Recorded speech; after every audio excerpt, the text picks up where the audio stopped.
I want to use this opportunity to wish my spiritual father, Apostle Professor Johnson Suleman, a happy birthday.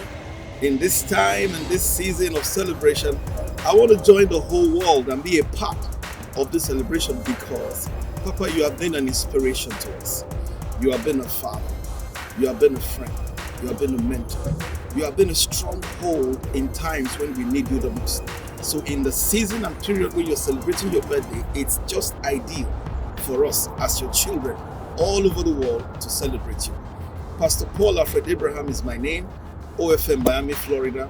In fact, Florida Church as a whole, Jacksonville, Tallahassee, Palm Beach, we celebrate you and we say a happy birthday and many happy returns. Papa, you are the best.